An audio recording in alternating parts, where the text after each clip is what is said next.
নমস্কার বন্ধুরা, আমার প্রত্যেক দিনের রান্নাঘরে চলে এসেছি। আশা করি সবাই ভালো আছেন, আমিও ভালো আছি। তো আজকে একটা অন্যরকম রেসিপি আপনাদের সাথে রান্না করে দেখাবো।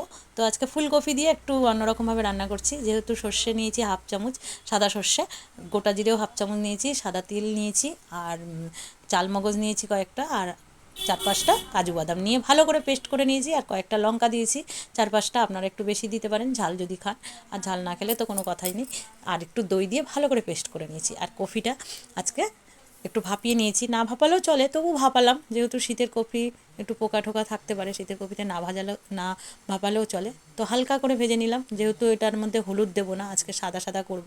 মেয়ে বললো সাদা সাদা ফুলকপি রান্না করো, তো সাদা সাদা, তাও হলুদ ছাড়া রান্না করছি আজকে। আপনারা দিতেও পারেন, নাও দিতে পারেন, হলুদ দিলেও ভালো লাগবে, না দিলেও ভালো লাগবে কালারের জন্য।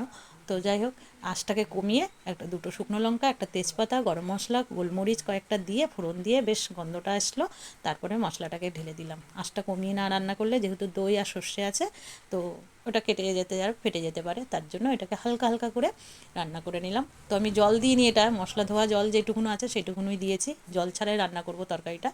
আপনারা করে খাবেন এইভাবে, দেখবেন ভালো লাগে। শীতের সময় ফুলকপি কত রকমভাবে রান্না করা যায়, তো আমি আজকে এইরকমভাবে রান্না করে নিলাম, আপনারাও করে খাবেন, ভালো লাগবে। যে কষানো হয়ে গেছে, একটু হালকা করে ঢাকা দিয়ে রেখেছিলাম, আর এই যে মাখা মাখা হয়ে গেছে, এখন ধনেপাতা দিয়ে নামিয়ে দেবো। খুব ঝটপট করে রান্নাটা হয়ে গেল। তো আপনারাও করবেন, এবং আমার রান্না ভালো লাগলে লাইক কমেন্ট করে দেবেন। আমার রান্না এখানে কমপ্লিট হলো। তো আজকে মঙ্গলবার ছিল, তো এই যে আলু ভেজেছি, মূলো শাক করেছি বড়ি দিয়ে, বড়ি ভেজে, আর ডাল বানিয়েছি। তো পরের ভিডিওতে দেখা হবে, ভালো থাকবেন আর সবসময় পাশে থাকবেন। নমস্কার।